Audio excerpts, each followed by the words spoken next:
Thomas Whitmore had fed something hidden in his barn for 40 years, and on the night he finally learned why, the truth would shake the very foundation of what it means to be human. The storm that brought the stranger came without warning on an October evening when the Missouri sky split open like a wound, hemorrhaging rain and thunder across the valley where Thomas had worked his family's land for half a century. He was crossing from the house to check on the livestock when he saw it, a light descending through the clouds, not falling but struggling, pulsing with colors that had no name in any language he knew. It carved a silent arc through the darkness and disappeared beyond the ridge. Where his oldest barn stood sentinel against the howling wind, Thomas ran, his boots churning through mud and his heart hammering with a mixture of terror and inexplicable purpose, as if something ancient in his blood recognized this moment before his mind could comprehend it. The barn doors hung open, swinging wildly on their hinges, and inside, he found the wreckage of what should have been impossible twisted metal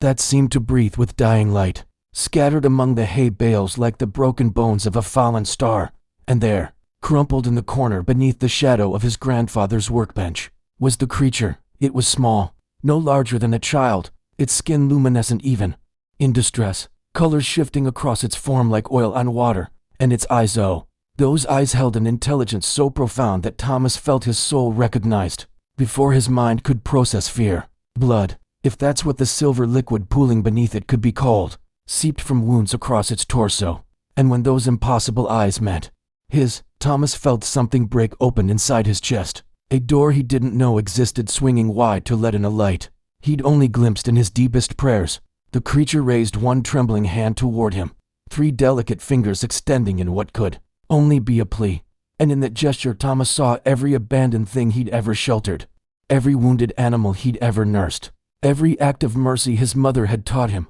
was the truest reflection of God's love. He didn't hesitate, didn't question, didn't run. He simply knelt in the dirt and lay beside this being from beyond the stars and whispered, "I've got you, son, I've got you now." The creature's hand found his, cool and strange and yet somehow familiar, and in that touch Thomas felt a warmth flood through him, a gratitude that transcended species or planet or any boundary he thought separated one living soul from another. That night, while the storm raged and the world slept unknowing, Thomas Whitmore made a choice that would define the rest of his life. He would hide this visitor, protect him, care for him, no matter the cost or consequence. He cleaned the wounds with water and torn sheets, his farmer's hands surprisingly steady as they tended to flesh that seemed to shimmer and respond to his touch with subtle shifts of color, like emotions made visible. He fashioned a bed in the empty grain room at the barn's far end, a space he could lock and control, where 40 years of stored implements and forgotten tools would provide cover for his secret.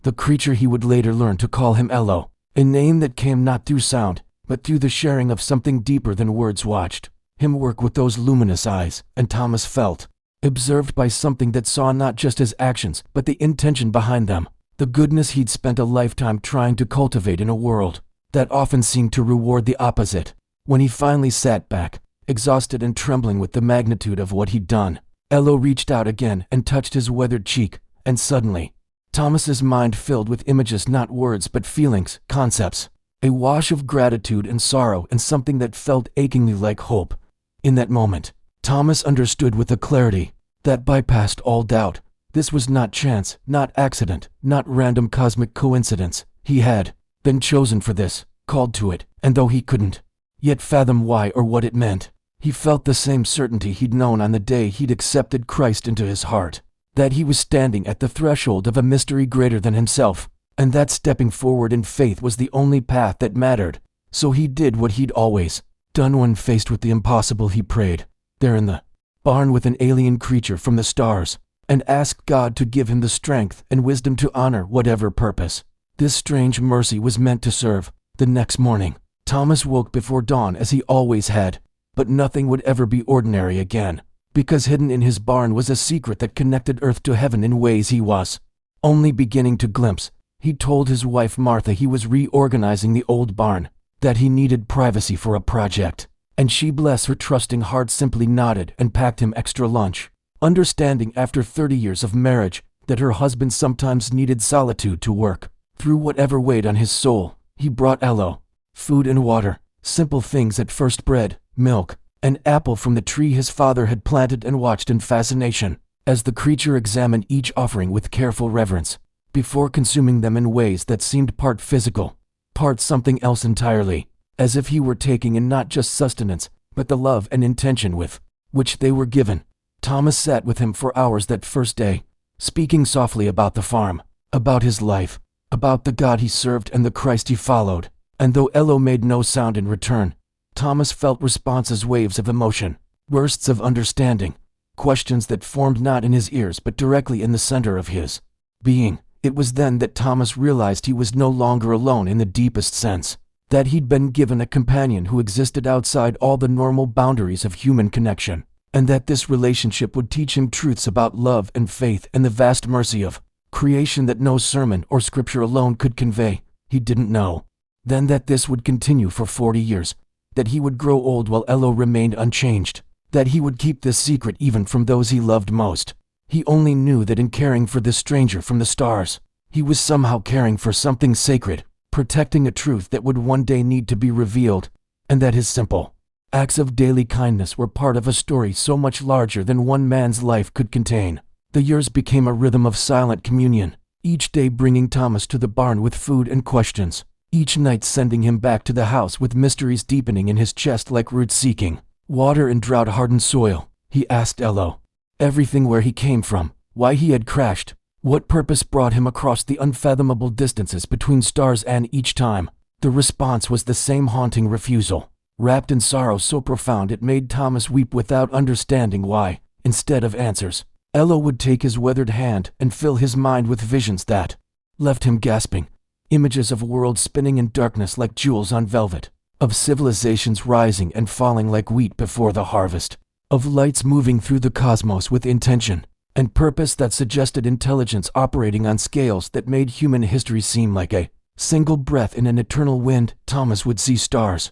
being born in furnaces of creation that echoed the first words of Genesis, would feel himself floating in the vastness between galaxies where silence was so complete it became a kind of music, would glimpse cities of light that seemed built not of matter but of thought itself, crystallized intention shaped by minds that had long ago transcended the limitations that still bound humanity to its small blue world. And through it all, threaded like golden wire through a tapestry, Thomas felt the presence of something greater still, an awareness watching over all of it, a love that had set these cosmic wheels in motion and held them still in hands too vast to comprehend yet intimate enough to number every hair on his graying head. But when the visions faded and Thomas opened his eyes to find himself once again in his simple barn, with hay dust floating in shafts of sunlight and the smell of animals and earth surrounding him, Elo would withdraw, those luminous eyes filling with a grief so heavy it seemed to dim the very light within him. Thomas learned not to press too hard, understanding somehow that his friend carried burdens no words could adequately express, secrets that were not his alone to share, and that the silence itself was a kind of protection, a mercy that kept Thomas from knowledge he wasn't yet ready to bear. Sometimes, in the deep hours of night when Martha slept soundly beside him and the house creaked its familiar lullaby around them, Thomas would lie awake and try to reconcile what he knew with what he believed, attempting to build bridges in his mind between the faith that had sustained him since childhood and the impossible reality hidden in his barn. He had been raised on scripture that spoke of God's creation with certainty and clarity, 6 days of divine labor, man formed from dust, woman from rib, a garden and a fall and a promise of redemption that would echo through all the generations until Christ himself walked the earth to seal the covenant with his blood. But now he had touched something that came from beyond the dome of stars, that Genesis said separated the waters above from the waters below, had looked into eyes that held intelligence clearly not formed in Eden, had felt in his very soul the presence of consciousness that had traveled distances the Bible never mentioned and came from places the patriarchs never imagined. Was this blasphemy, he wondered in those long, dark hours, to believe that God's creation extended so far beyond the boundaries of human understanding, that the universe teemed with life and thought and beings who might also seek meaning in the vast cathedral of existence? Or was it perhaps the opposite? Was this the ultimate confirmation that the God he served was even greater, even more magnificent, even more incomprehensibly loving than the limited human mind could grasp? Thomas thought of Christ's words about his Father's house having many rooms, about sheep not of this fold, that he must also bring, and wondered if those mysteries pointed toward truths that were only now beginning to reveal themselves through the strange providence that had brought Elo to his barn. He remembered the star that had guided wise men from the east, travelers who read the heavens and understood that something divine was breaking into the world,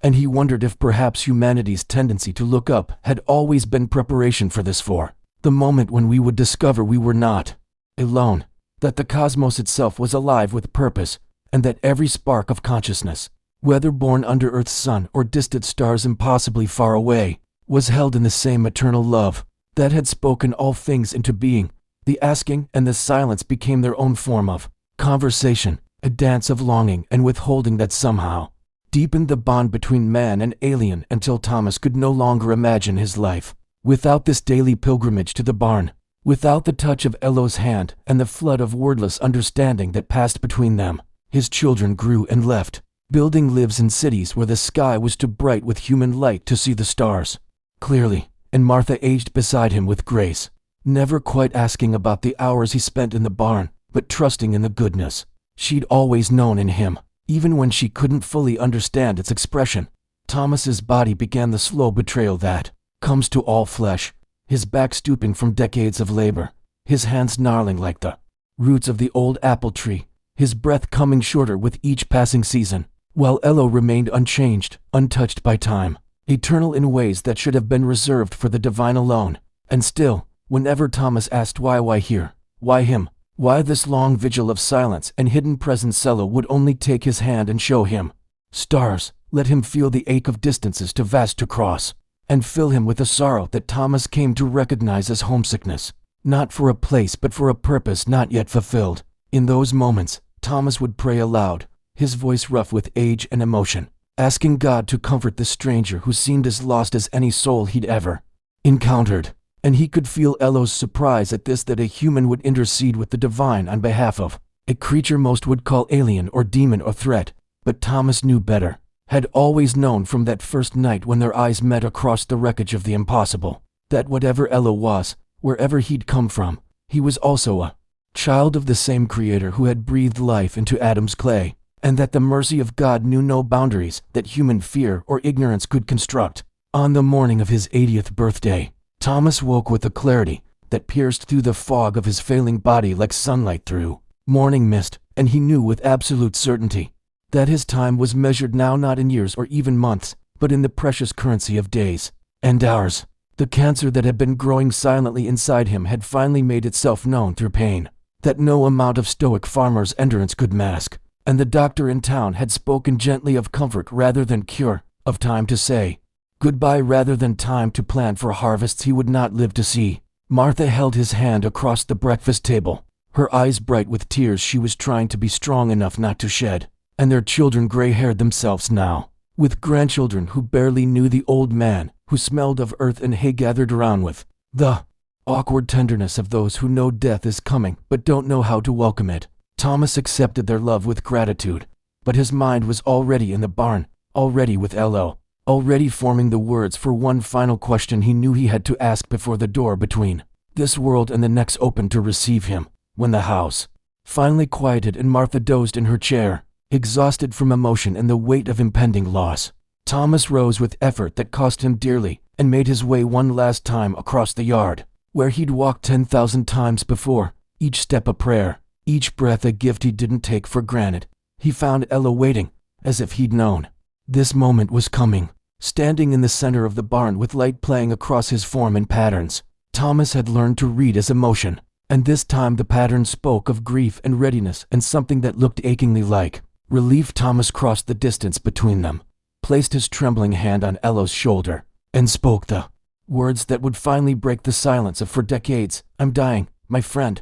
and before I go, I need to know, I'm begging you, in the name of the God who made us both, tell me why you came here. Tell me what this has all been for. Tell me the truth I've waited my whole life to understand. The silence that followed Thomas's plea stretched between them like a living thing, and in that pause the old farmer felt his heart hammering against ribs that suddenly seemed too fragile to contain what was coming, felt the weight of for decades pressing down on this single moment when everything he'd wondered and questioned and prayed about would finally be answered or forever remain mystery. Elo's eyes, Those pools of light that had watched Thomas age while remaining themselves unchanging seemed to deepen with an emotion so profound it made the alien's entire form tremble. And Thomas saw something he'd never witnessed before, what looked like tears forming in those luminous depths, though whether they were made of water or light or some substance unknown to Earth, he couldn't say. The barn around them seemed to fade, the familiar sense of hay and animals and decades of honest labor growing distant,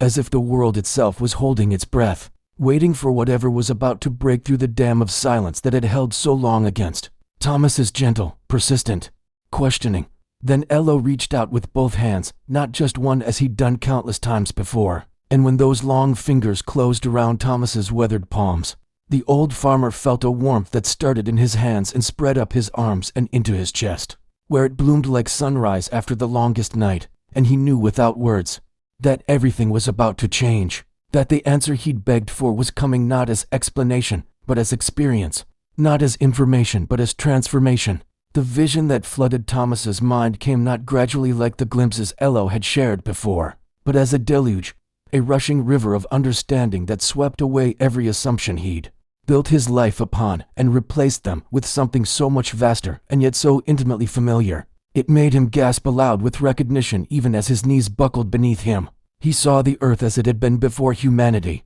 a blue jewel spinning in darkness, with continents ranged differently and oceans teeming with life that had not yet dreamed of walking on land. And he saw ships descending from the stars, not crude vessels of metal and fire, but constructs of light and intention that moved through the fabric of space itself, as easily as his hand moved through water. The beings who emerged from these ships were like Elo, but different, variations on a theme of luminous intelligence, and Thomas understood without being told that this was not invasion but invitation, not conquest but cultivation, that they had come to this world carrying something precious beyond measure, something they'd been entrusted to plant in soil that had been prepared across billions of years of cosmic evolution. He watched as they moved across the young earth with reverence in every gesture, treating the planet not as resource but as sanctuary, and in their hands they carried what looked like seeds but felt like condensed starlight, each one containing not just genetic information but something else, something Thomas's limited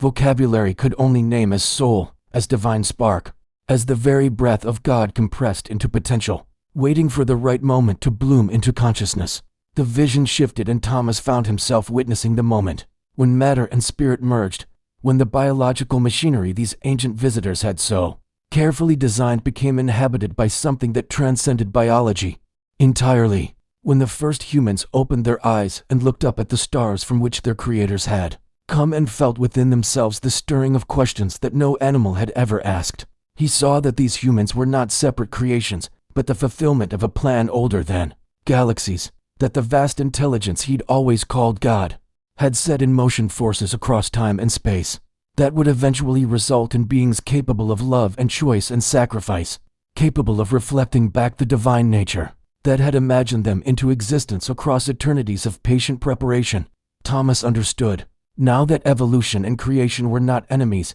but partners in a dance, choreographed by a mind so vast it could hold both immediate intention and billion-year processes as a single thought, that the ancient visitors Elo belonged to were themselves servants of something greater, instruments of a divine purpose that wanted to experience itself through countless eyes and hearts and moments of awakening across the living cosmos. He saw that Earth had been chosen as sacred ground, set apart as a place where spiritual beings could descend into matter fully, could know limitation and death, and suffering not as punishment, but as the only path to truly understanding grace, could learn through the vulnerability of flesh what it meant to trust in goodness beyond seeing, to hope beyond evidence, to love despite the certainty of loss. Then the vision focused and intensified, narrowing from cosmic scope to a single point in history. And Thomas saw a night 2,000 years gone when stars burned with unusual brightness over a small town whose name every human child would come to know, and he understood with sudden,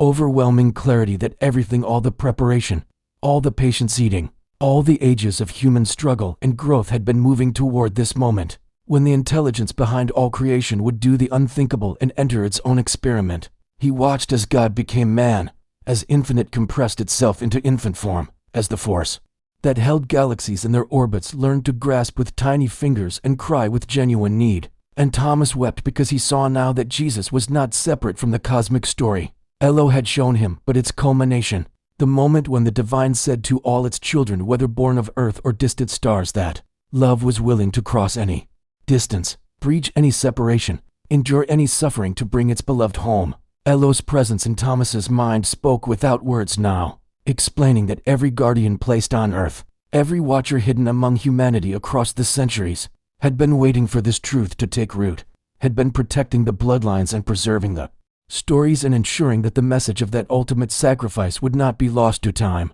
or twisted beyond recognition. And Thomas finally understood why Elo had stayed silent so long, why the answer had to wait until this moment when death stood close enough to whisper its secrets, because this truth was too precious to speak casually, too sacred to share before the heart was ready to hold it without breaking, too central to everything that mattered to risk diminishing it through premature revelation. The morning of Thomas's 80th birthday arrived not with celebration, but with the quiet certainty that some arrivals are also departures, that certain thresholds once crossed lead only forward into territories from which no traveler returns unchanged. And he woke in the pre-dawn darkness knowing in his bones that this day would demand from him a reckoning he'd been postponing. Through for decades of patient companionship and unanswered questions, his body felt different. Now, lighter somehow, as if the illness consuming him from within had begun the work of separating spirit from flesh, making him translucent in ways that had nothing to do with the gauntness reflected in his bathroom mirror, and everything to do with how easily he could now see through the veil that separated this world from whatever waited beyond. He dressed slowly, each button and lace a meditation, each ordinary gesture weighted with the knowledge that such simple acts were numbered now, that the body he'd inhabited for 8 decades was giving its final notices, polite but insistent reminders, that the lease on this particular house of bone and blood was expiring whether he was ready to vacate or not. His daughter would arrive later with cake and grandchildren, with forced cheerfulness and eyes that couldn't quite hide their recognition that this might be the last such gathering. But first, before the performance of normalcy began, Thomas needed to go to the barn where his truest companion waited in shadows that had kept their shared secrets safe through administrations and wars, and the turning of a millennium. The walk across the yard seemed longer than it ever had before, each step carrying him not just through space but through memory, past versions of himself who had made this same journey in every season and weather, young and strong, and then less young and less strong, until finally arriving at this present moment, where each breath felt like negotiation and each forward movement a small victory against gravity's insistent pull toward Earth. The barn door opened with its familiar creak, that sound he'd heard 10,000 times, but which seemed today to carry a different resonance, as if the wood and metal knew what he'd come to ask and were offering their own wooden blessing to the conversation that had been decades in the postponement. Inside, Elo waited in his usual corner where morning light slanted through gaps in the boards, creating those dusty beams that had always reminded Thomas of how sacred spaces looked when sun found its way through stained glass, and the alien's eyes met his with an intensity that told him Elo already knew, had perhaps always known, that this day would be the day when silence could no longer be maintained. Thomas crossed the space between them with steps that felt both heavy with age and light with purpose, each footfall echoing in the cathedral hush of the barn. And when he stood before his friend, he felt tears already starting, felt his throat tightening around words that needed to be spoken despite the pain of speaking them, despite knowing that some questions once asked can never be unasked. "I'm dying," Thomas said, and the words came out not as complaint but as simple statement, fact delivered without decoration or plea for contradiction. And in speaking them aloud, he felt something settle in his chest, some resistance finally releasing its grip on denial and allowing truth its moment. "The doctors say weeks, maybe a month if I'm lucky, though I'm not sure anymore what lucky means or whether I even want to fight what's clearly coming for me with such determination." He lowered himself onto the wooden stool he'd placed in Elo's space years ago, his joints protesting the movement, but his will insisting, because what he needed to say required facing his friend at eye level, required the dignity of direct address rather than standing over or looking down. "For 40 years, I've given you my silence when you needed it,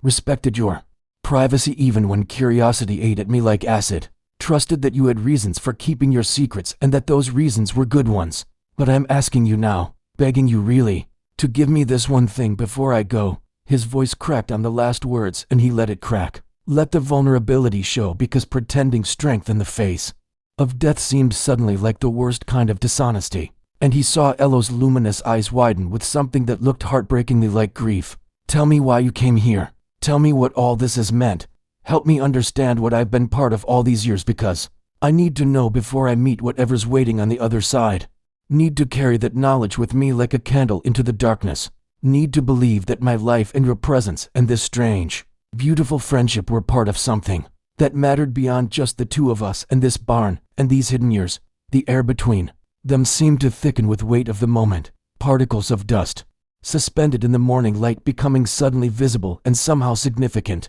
each mote a tiny witness to the breaking of a covenant of silence that had held firm through seasons and sorrows, and the steady march of time toward this inevitable conclusion. Thomas watched Elo's face cycle through expressions that seemed almost human in their emotional transparency, reluctance giving way to resignation, giving way to something that looked like relief, as if the alien too had carried the burden of unsaid things and was ready now to lay that burden down, to finally speak the truth he'd been guarding like treasure, too precious to expose to casual light. The old farmer felt his heart accelerating despite the weakness in his body, felt adrenaline pushing through veins that age had narrowed, felt the same trembling anticipation he'd known as a young man on his wedding day, when everything hung balanced between before and after, between the person he'd been and whoever he was about to become. And then Elo moved, those long limbs unfolding with their characteristic grace, and reached toward Thomas with both hands extended, palms up, in a gesture that was unmistakably invitation,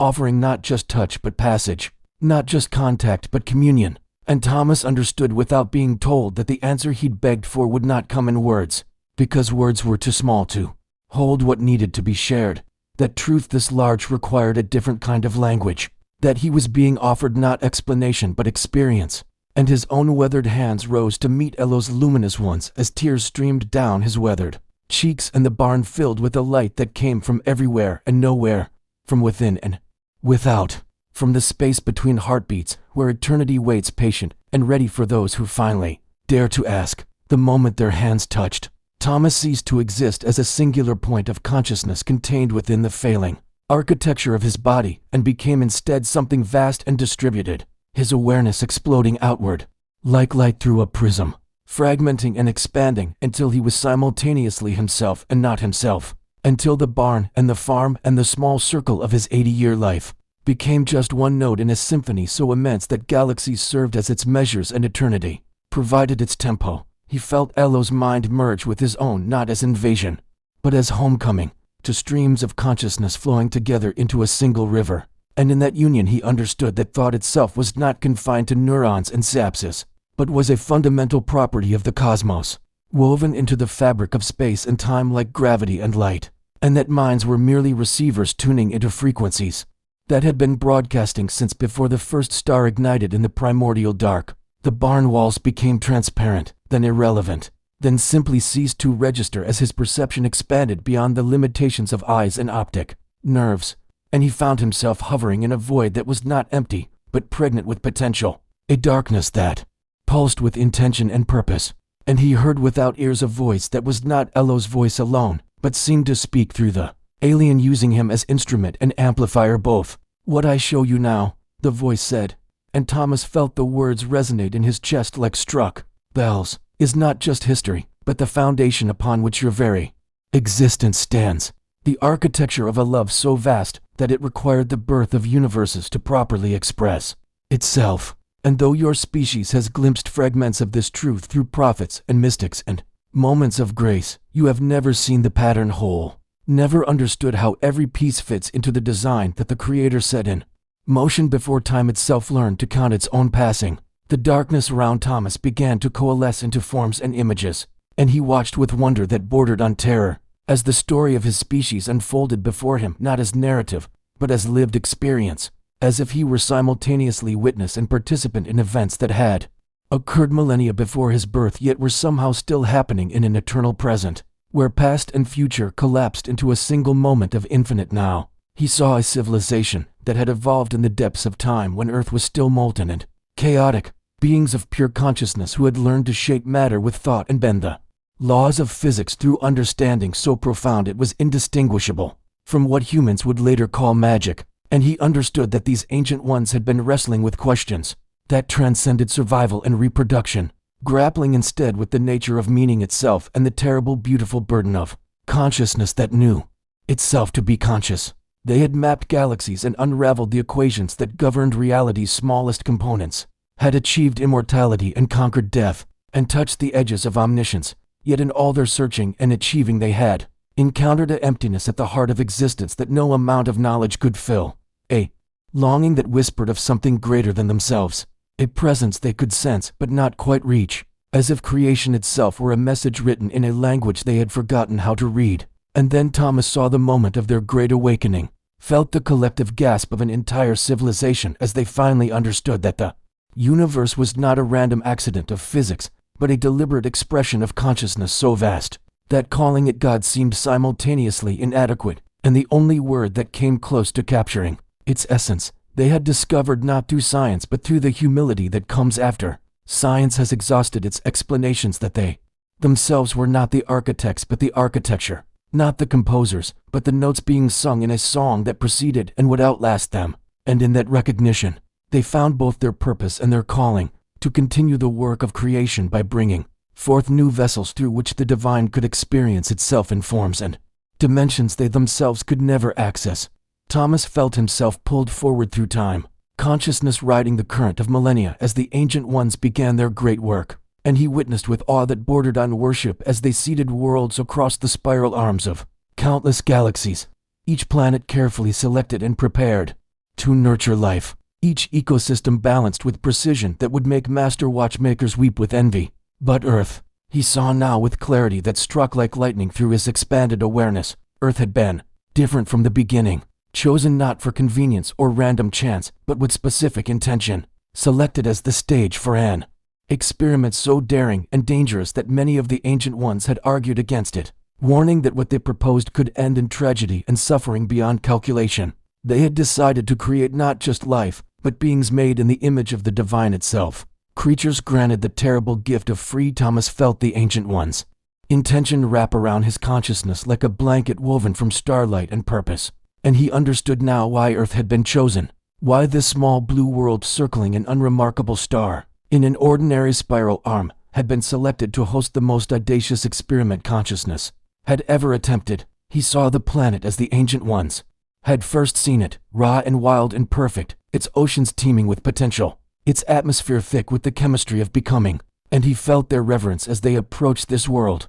not as conquerors but as gardeners preparing sacred ground. They had shaped the very building blocks of life here with hands that trembled with the weight of what they were attempting, encoding into the double helix of DNA not just instructions for physical form, but spiritual capacity, weaving into the genetic fabric itself the ability to reach beyond material existence and touch the face of the divine. This was to be more than evolution, more than the blind march of natural selection that had produced a billion variations of life across the cosmos. This was to be creation with consciousness embedded at its core, beings who would carry within their very cells the spark of the Creator himself, vessels through which God could experience limitation and mortality, joy and suffering, the terrible, beautiful adventure of existing in time rather than eternity. Thomas wept without physical tears as he understood that every human who had ever lived, every child born and elder dying, every moment of love and loss and laughter and grief, had been part of this sacred experiment, this divine descent into matter that the ancient ones had facilitated, but never fully controlled. The vision shifted and Thomas found himself witnessing the emergence of the first true humans, not the earlier forms that had walked upright and made tools, but the moment when consciousness achieved that critical threshold and suddenly became aware of its own awareness, when the first human looked up at the stars and asked not what they were, but why they existed at all. He felt the ancient ones watching from their hidden places, holding their collective breath as these new beings began to grapple with questions that had no easy answers, as they buried their dead with flowers and wondered what lay beyond the darkness, as they painted images on cave walls and told stories round fires that tried to explain the mystery of their own existence. Elo's presence pressed closer against Thomas's expanded awareness, and through their merged consciousness he felt the Guardian's own wonder at what humanity had become, how these fragile creatures with their brief lifespans and limited senses had nevertheless managed to create beauty and meaning in a universe that offered neither guaranteed. The Ancient Ones had given humanity the capacity for divine connection, but they had also given them something even more precious and dangerous: absolute freedom to choose, the ability to accept or reject their spiritual nature, to reach for God or turn away, to build civilizations on foundations of love or tear each other apart in darkness of their own making. Thomas saw the long march of human history from this cosmic perspective, saw empires rise and crumble, saw wars and plagues and suffering that made him want to scream at the injustice. But he also saw the moments of grace that shone like diamonds in the darkness: the mother protecting her child, the stranger offering bread to the hungry, the lover choosing forgiveness over vengeance. And he understood that these small acts of love were not incidental to the experiment, but its very purpose. "You were created," Elo's voice whispered through their shared consciousness, and Thomas felt the words settling into his bones like warmth after long cold, not as servants or slaves but as children of the divine. Beings capable of choosing love even when hate would be easier, capable of maintaining hope even when despair seemed rational, capable of forgiving the unforgivable and loving the unlovable because somewhere deep in your genetic memory you carry the knowledge that you are made of the same substance as God himself. Thomas tried to speak but found he had no mouth, no voice box, no physical apparatus for speech. Yet his question formed anyway and rippled through the merged field of their consciousness. Why then the suffering? Why the pain? Why did free will have to cost so much in blood and tears? He felt Elo's sorrow wash through him like a tide, felt the Guardian's own struggle with these questions across centuries of watching, and then felt something else breaking through, a presence so vast that even Elo seemed small by comparison, a consciousness that had been there all along, but only now revealed itself as the source from which everything else flowed. The barn, filled with light that wasn't light, with a presence that had no form but pressed against Thomas's awareness, with the weight of infinite love, and he knew without being told that he was touching the edge of what the Ancient Ones themselves had discovered, the divine intelligence that had dreamed the universe into being and now dreamed through every conscious creature that had ever existed. The presence spoke without words, communicating directly into the center of Thomas's being. The suffering is not the point, but the crucible. Not the destination, but the journey through which consciousness learns to choose light when, surrounded by darkness, learns to become what I always intended: beings who love not because they must, but because they choose to, freely and fully, with all the magnificent terrible power of genuine choice. Thomas felt himself spiraling deeper into the revelation, his consciousness expanding until he could hold multiple truths simultaneously without contradiction, understanding now that Earth had been seeded as a sacred garden where souls could grow through the friction of material existence, where the limitations of physical form paradoxically created conditions for spiritual expansion that immortal beings like the Ancient Ones could never achieve. He saw how every religion and spiritual tradition throughout human history had been grasping at different facets of this same diamond truth, each one catching a reflection of the light, but none able to hold the whole. And he understood that this was by design, that God had whispered into human consciousness through prophets and mystics across cultures, because the truth was too vast for any single tradition to contain. Elo showed him visions of the Ancient Ones withdrawing as humanity matured, stepping back from direct intervention but leaving behind guardians like himself to watch and protect and occasionally guide, beings who would remain hidden in the margins of human awareness yet ready to act in moments of greatest need. Thomas saw with sudden clarity that Elo's presence in his barn had not been accident or coincidence, but part of a pattern woven across generations, that his own bloodline carried forward a genetic and spiritual legacy, designed to be receptive to these truths, designed to serve as bridges between the human and the cosmic, the material and the divine. The Ancient Ones had not simply created humanity and walked away. They had woven themselves into the ongoing story, had committed to shepherding this sacred experiment across millennia, and the Guardians were their lasting gift, watchers stationed at the threshold between worlds to ensure that humanity would never truly be alone, even in its darkest hours, even when it felt most abandoned by heaven. Thomas felt Elo's memories flooding through him now with greater urgency, no longer abstract visions of cosmic history, but intimate personal recollections that carried the texture of lived experience. And he found himself seeing through the Guardian's eyes as Elo first descended toward Earth, centuries ago, assigned to this sector of humanity's sprawling experiment, given a sacred trust that would span generations of human lives. While barely marking the passage of time in Elo's own long existence, the Guardian had walked among humans in those early centuries, always hidden, always watching, a shadow at the edge of campfires where elders told stories to wide-eyed children, a presence in the forests where hunters pursued game, a silent witness to weddings and births and funerals that marked the rhythm of human existence. Thomas felt Elo's wonder at humanity's resilience, how these brief-lived creatures poured such intensity into their fleeting years, how they loved with abandon despite knowing loss was inevitable, how they built and dreamed and hoped even as their own mortality ticked away like sand through an hourglass. Through Elo's ancient eyes, Thomas saw moments across centuries when the Guardian had intervened in small ways that rippled forward through time. The bandits turned away from a traveling family by unexplained sounds in the darkness. The child pulled from a river by hands that vanished before anyone could see. The plague that stopped spreading through a village for reasons doctors would never understand. We were never meant to be your masters. Elo's voice resonated through Thomas's expanded awareness,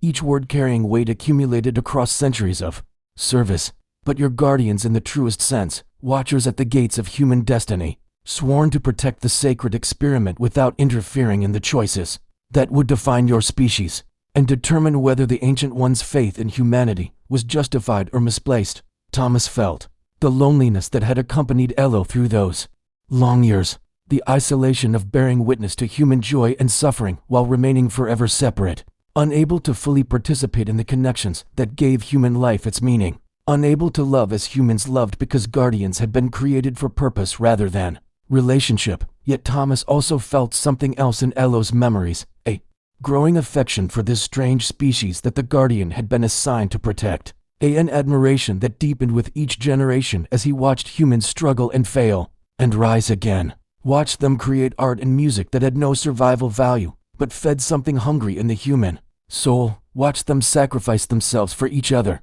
in acts of heroism that defied all rational self-interest. The Guardian showed Thomas specific moments that had moved him across the centuries, a mother singing to her dying child, with such tenderness that even cosmic observers felt their hearts crack open, a soldier throwing himself on a weapon to save his companions, an old woman sharing her last bread with a stranger during famine, and Thomas understood that Elo had fallen in love with humanity, despite his orders to remain detached, had begun to see in these fragile temporary beings something that reflected the divine more clearly than immortality ever could. The vision shifted and Thomas found himself experiencing Elo's crash through the Guardian's own traumatic memories, felt the searing pain as the small vessel tore through Earth's atmosphere at wrong angles, with systems failing and hull breaching, felt the desperate struggle to maintain control while knowing that impact was inevitable and this body that had served for centuries might finally reach the end of its endurance. But woven through the physical trauma was a fiercer concern,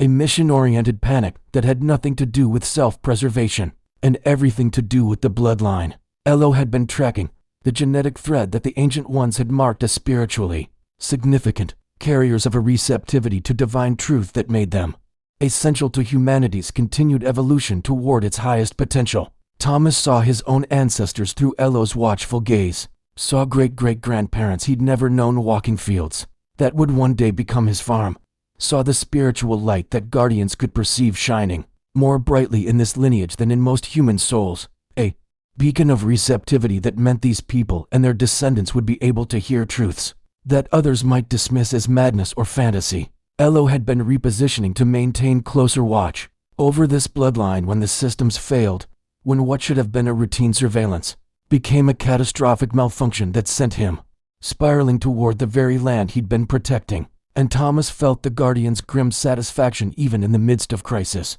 that at least if he died, he would die in service to his purpose, crashed in the barn of the very family he'd been sworn to protect. Your kindness saved me, Elo, whispered through their merged consciousness, and Thomas felt decades of gratitude flooding through the words, but more than that, it proved what the Ancient Ones always believed about humanity, that given the choice between fear and compassion, between self-preservation and mercy, your species at its best will always choose love over survival, will always reach out to the stranger and the wounded even when doing so carries risk and requires sacrifice. Thomas remembered that stormy night in 1983 with new clarity, remembered his own terror, At finding this impossible creature bleeding in his barn, remembered the voice in his head that had screamed at him to run or call authorities or do anything except what he actually did, which was kneel down beside this alien being and offer help without expectation of reward or even understanding. He had made that choice from something deeper than conscious thought,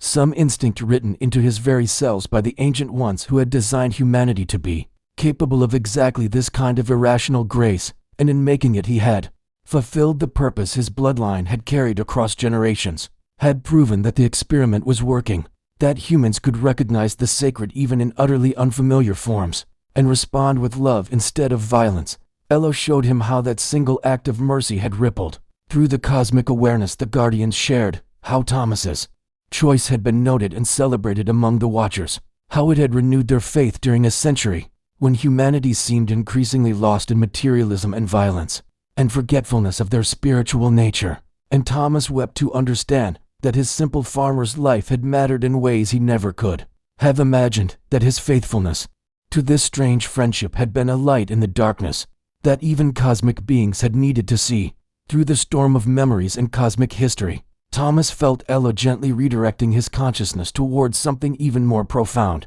a truth that sat at the center of everything the Guardian had witnessed across centuries of devoted watching. And suddenly Thomas was no longer seeing through alien eyes, but through a perspective that transcended species entirely, lifted into a vantage point where he could perceive the great tapestry of human spiritual evolution stretching across millennia like a river of light flowing through darkness. He saw humanity stumbling through early centuries with an intuitive sense of the divine, but no clear path to reunion. Saw prophets and mystics touching the edges of truth, but unable to fully bridge the gap between human limitation and cosmic infinity. Saw the ancient ones watching with patient love as their created children groped toward understanding with hearts that yearned for connection even when their minds couldn't comprehend the nature of what they sought. And then Thomas saw something that stopped his breath entirely, a moment in human history when the fabric of reality itself seemed to inhale sharply, when every Guardian across the planet had turned their attention toward a small region of Earth,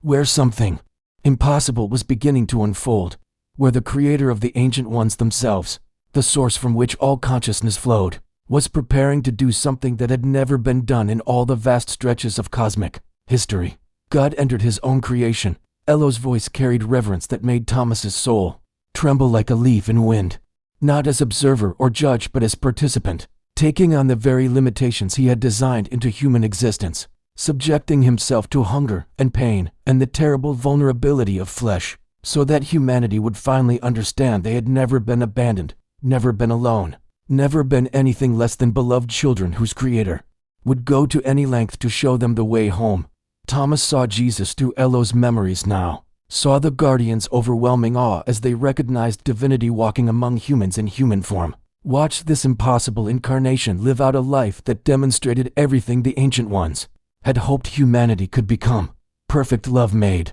flesh, divine consciousness fully expressed through physical limitation without losing its essential nature or sacrificing its infinite compassion. He felt Elo's wonder as the Guardian observed Jesus from hidden distances, saw the miracles that weren't violations of natural law but rather the universe responding to its own creator working from within creation, saw the healing and the teaching and the radical forgiveness that scandalized religious authorities, who had forgotten that rules were meant to serve love rather than replace it. Through the Guardian's perception, Thomas witnessed the Last Supper with new understanding, saw Jesus breaking bread with full knowledge of the betrayal and suffering ahead but choosing relationship anyway, choosing to pour himself out in service and sacrifice because that was what love always did, what it had always done since before the first star ignited in the darkness of primordial space. He saw the crucifixion through eyes that perceived multiple dimensions simultaneously, saw the physical agony that was real and terrible and completely voluntarily embraced, but also saw the spiritual earthquake that rippled through every level of existence, as God experienced death from the inside, descended into the deepest darkness that consciousness could know so that no human soul would ever have to face that darkness alone. And then Thomas witnessed the resurrection with cosmic clarity, understood it wasn't magic or mythology, but the inevitable result of divine life, refusing to be contained by the limitations it had temporarily accepted, Love proving stronger than death because love had created death as one more experience that would ultimately serve consciousness rather than destroy it. Everything the Ancient Ones built into humanity was preparation for this moment, Elo explained through their merged awareness, and Thomas felt truth resonating through every cell of his dying body. The capacity for faith that allows you to believe in what you cannot see. The hunger for meaning that drives you to seek beyond material satisfaction. The ability to love sacrificially that reflects the divine nature you were created to embody. All of it designed so that when God walked among you in Jesus, humanity would be capable of recognizing him and responding to his invitation to become fully what you were always meant to be. Thomas saw how Jesus' life and death and resurrection had changed the spiritual landscape of earth in ways that guardians could observe directly. Saw streams of light beginning to flow more freely between human consciousness and divine reality. Saw barriers dissolving that had kept humanity trapped in cycles of violence and fear and spiritual blindness. He understood now that salvation wasn't about escaping earth or human existence, but about transforming it, allowing divine love to flow through human flesh, until the material world itself became transparent to the sacred, until every act of kindness and courage and creative beauty became a continuation of the incarnation, humans carrying forward the work that Jesus had begun by demonstrating that physical limitation need not be a prison, but could instead become a vessel for infinite love to pour itself into finite forms and transform everything it touched through the sheer, persistent power of grace. Thomas felt tears streaming down his weathered face as the full weight of this revelation settled into his understanding, felt his own small life suddenly luminous with meaning he had never dared to imagine, and he understood that his decades of caring for Elo had been his own participation in the ongoing incarnation, his own way of making divine love visible through simple acts of faithfulness and mercy. The guardian showed him one final vision, Jesus looking directly at Thomas across the centuries with eyes that held infinite tenderness. And though no words were spoken, Thomas heard the message as clearly as if it had been whispered directly into his heart. You were created for love, saved by love, sustained by love, and nothing in all of creation can separate you from the love that spoke you into being and will welcome you home when your journey through flesh is complete. He saw his life from beginning to end as a single continuous act of worship, every moment of doubt and faith and stubborn perseverance woven together into a testimony that would outlast his body. Saw his children and grandchildren gathered around his bed as witnesses to a truth they were only beginning to understand. Saw the healing that would flow through generations because one old farmer had chosen compassion over fear on a stormy night decades ago. Thomas reached out with trembling hands to hold Elo's strange fingers one last time, felt divine presence flowing through the connection between human and guardian, felt Jesus holding them both in love that had no boundaries and no ending, and he whispered with his final breath, "Thank you for showing me I was never alone, that none of us ever were, that every moment of our lives is held in hands that will never let us go." As the vision of Jesus faded into soft luminescence that seemed to linger in the spaces between Thomas's heartbeats, Elo's presence in his mind shifted again, becoming more intimate and achingly personal, and suddenly Thomas was seeing his own life from angles he had never considered, watching himself as a young man kneeling in the very field his grandfather had plowed, asking God for purpose on the same spot where decades later he would find a wounded stranger fallen from the stars. He saw the invisible threads that had woven through his existence like golden filaments, connections he had dismissed as coincidence now, revealing themselves as careful orchestration, moments of seeming chance that had positioned him exactly where he needed to be on that storm-torn night when lightning split the sky and destiny crashed through the roof of his barn. Through Elo's perception, Thomas witnessed his own bloodline stretching backward through generations, saw ancestors who had spoken truth when silence would have been safer, who had sheltered the persecuted when hatred demanded betrayal, who had chosen mercy in moments when vengeance would have felt justified. And he understood with staggering clarity that his family had been marked long ago, carriers of something precious, that the guardians had been protecting across centuries of human history. Your kindness was not accident. Elo's voice trembled with emotion that seemed almost too vast for their telepathic connection to contain. It was inheritance, the culmination of countless choices made by those who came before you, proof that divine nature could take root in human soil and grow stronger with each generation that chose love over fear. Thomas felt his consciousness expanding to hold the weight of this revelation, saw his children sleeping in rooms down the hallway carrying that same legacy forward, without knowing the cosmic significance of their simple acts of goodness. And suddenly he understood why Elo had never spoken of his origins despite decades of patient questioning, because the Guardian had been waiting for this precise moment when death had stripped away Thomas's attachment to his own life and opened space for him to comprehend truths that would have crushed him in younger years, when ego still demanded to be the center of his own story. Through their merged awareness, Thomas experienced Elo's crash as the Guardian had lived it, felt the spacecraft breaking apart in Earth's atmosphere, not from mechanical failure but from deliberate sacrifice, saw the alien piloting his vessel directly into the path of something dark and malevolent that had been tracking Thomas's bloodline with murderous intent, forces that feared what humanity might become if certain carriers of divine consciousness were allowed to fulfill their purpose. He felt Elo's fierce determination as the Guardian chose collision over evasion, felt the searing pain of impact and the desperate crawl through rain and mud toward the barn, where he somehow knew sanctuary would be offered, felt the alien's overwhelming relief when Thomas's weathered hands had reached out with gentleness, instead of violence, confirming everything the Guardians had hoped about human potential. I crashed protecting you, Elo confessed, and Thomas felt shame like hot tears in the Guardian's voice. Protecting not just your body, but the future that flows through your descendants, the messages they will carry, the hope they will kindle in dark times that are coming. And I failed to prevent all harm, arrived too late to stop the illness that even now claims your life. But your kindness these past decades has given me something more precious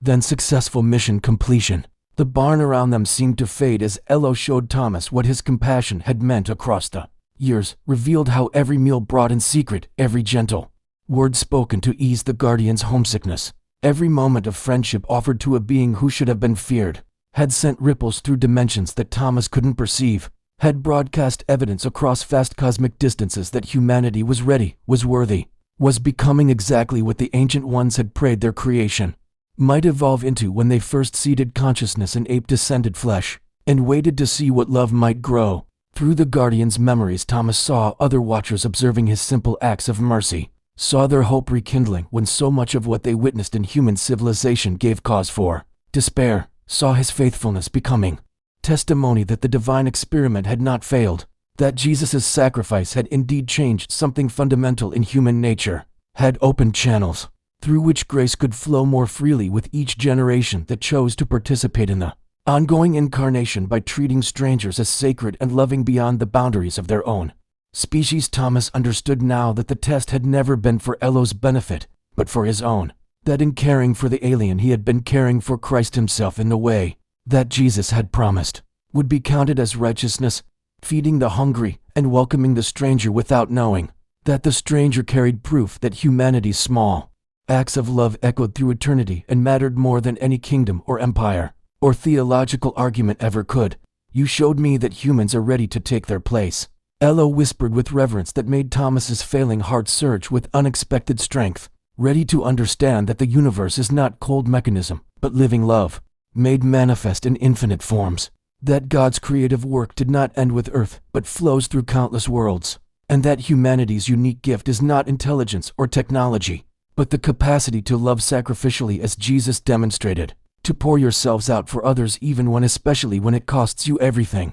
And that is why your species was chosen for this particular expression of divine consciousness, why Jesus came to you and not to my people or the Ancient Ones themselves, because you alone were designed to transform suffering into grace and death into resurrection, through the sheer stubborn power of love that refuses to be overcome by darkness. Thomas felt his body beginning to fail in earnest now, felt his children stirring in rooms nearby as if some unconscious awareness was calling them to his bedside, and he gripped Elo's fingers with strength that seemed to flow from somewhere beyond his dying flesh, needing the Guardian to understand that the gift had flowed both directions, that these decades of quiet companionship had saved Thomas as surely as his kindness had saved the alien, had given his ordinary life extraordinary meaning, and revealed that the boundary between human and divine, between earthly and cosmic, between ordinary and miraculous was far more permeable than he had ever imagined when he knelt in his fields as a young man, asking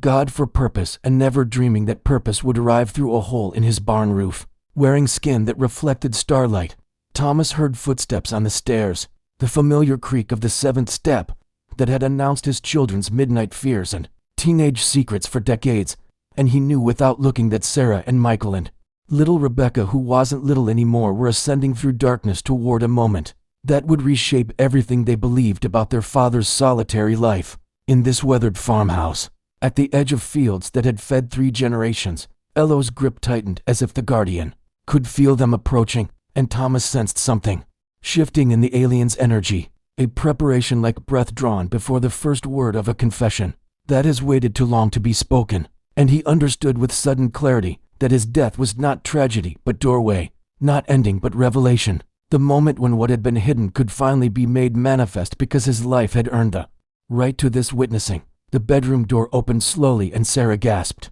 her hand flying to her mouth as lamplight from the hallway spilled across the impossible-to-blow of her father's frail body, intertwined with something that couldn't exist according to every rational law she'd built her mathematics career upon. And Michael froze in the doorway with protective instinct warring against paralyzing wonder, while Rebecca moved forward with the strange fearlessness of the young who haven't yet learned that miracles should be impossible. Thomas felt Elo's ancient sorrow at being seen, the vulnerability of a being whose entire purpose had been invisible guardianship now exposed in all his alien otherness. But he also felt the Guardian's hope flickering like candlelight in cathedral darkness, hope that these inheritors of Thomas's bloodline might understand what their father's secret friendship had been preparing them to receive. "Dad," Sarah whispered, and the word carried such tender confusion that Thomas wanted to explain everything and nothing, wanted to tell her that the universe was stranger and more loving than her equations could capture, but that mathematics itself was a kind of prayer, humanity's attempt to speak the language God used to dream stars into existence. But before he could form words through lips that felt distant and no longer quite his own, Elo released his hand and rose with grace that seemed impossible for his weathered form, and Thomas watched as the Guardian's body began to emanate light, not the harsh illumination of human technology, but something older and infinitely gentler, luminescence that didn't hurt the eyes but healed them, that made the shabby bedroom with its water-stained ceiling and worn quilt seem suddenly like the most sacred space in creation. His children stood transfixed as Elo's flesh became translucent, revealing beneath the humanoid features. They could perceive something far vaster and more intricate, geometries of light and consciousness that their minds couldn't quite hold, but their spirits recognized as the same presence that moved in Thomas's faithfulness, the same divine force that had worn human skin in Jesus, and now manifested through this cosmic messenger who had given decades to protecting what God loved. "Your father saved me." Elo's voice filled the room without sound, speaking directly into their minds with the same gentle telepathy that had been Thomas's companion through countless midnight conversations. "And in saving me, he saved you. Saved the future that will flow through your children and their children, because his love proved that humanity remembers its origin even when it forgets its purpose, that the image of God planted in your species at creation has not been eroded by time or corrupted beyond recognition." Rebecca stepped forward and reached out her hand as she had done to injured birds and stray cats throughout her childhood, moved by the same instinct for mercy that had marked her grandfather's bloodline across generations. And when her fingers passed through the light that Elo had become, Thomas saw the Guardian's joy blazing like supernova, saw the alien's mission achieving completion not through protection or preservation, but through this simple gesture of fearless compassion from a child who chose connection over terror when confronted with the incomprehensible. The luminescence began to lift, Elo's form ascending not through the ceiling but through some dimension that existed between moments, and Thomas felt their connection stretching but not breaking, felt the Guardian's consciousness withdrawing from Earth, but leaving something behind, planting something in the soil of reality that would grow into exactly what humanity needed in the difficult years ahead. Through their fading bond, Thomas experienced Elo's return to the Ancient Ones who waited beyond human perception, saw the Guardian bearing testimony that the divine experiment had succeeded beyond all expectation, that humanity was ready to understand its place not as masters of creation, but as children of God, learning to love as sacrificially as Jesus had demonstrated, learning to see the sacred in the strange and offer mercy to the alien, and know that heaven and earth were not separate kingdoms, but interpenetrating realities that touched wherever love chose to bridge the distance. As Elo disappeared into light that seemed to fold back into the source from which all light emerged, Thomas felt his own body letting go at last. Felt Sarah's strong hands gripping his shoulder and Michael's tears falling on his chest, and Rebecca's small voice saying, "Grandpa, don't leave us." And he wanted to tell them he wasn't leaving but arriving, wasn't ending but beginning, that death was just another threshold like the barn door he'd opened on that storm-torn night, decades ago when he chose to shelter rather than fear. The room fell silent except for breathing and weeping, but in that silence something was growing. Something was taking root in the floorboards, where Elo's light had touched, and Thomas used his last earthly strength to turn his children's attention downward to where wood was splitting with gentle insistence, and something green and impossibly vital was emerging, pushing upward with force that cracked foundation and pierced floor with determination that belonged to no ordinary plant. Sarah watched with scientists' eyes gone wide with wonder as the growth accelerated beyond natural law, as trunk thickened and branches spread across the ceiling and through the walls without destroying them, as if the tree existed partially in their dimension and partially in the space between spaces, where Elo had ascended, roots diving down through earth toward bedrock while crown reached up through roof and atmosphere, toward stars that suddenly seemed less distant than Sarah's mathematics had always insisted they must be. Michael caught his father as Thomas slumped forward, cradled the old man's diminishing weight with agricultural strength made tender by grief, and felt the strange peace emanating from his father's face, expression of someone seeing something glorious just beyond the veil that separated watchers from the watched. The tree bloomed with impossible speed, flowers unfurling in colors that seemed to carry healing in their very pigment, and fruit began to swell on branches that now filled the entire room, fruit that glowed with the same gentle luminescence that had surrounded Elo in his final moments. And when Rebecca reached up and touched the nearest sphere, it fell into her palm, and she understood without tasting that this was medicine, that this was answer to prayers for healing that humanity had been crying out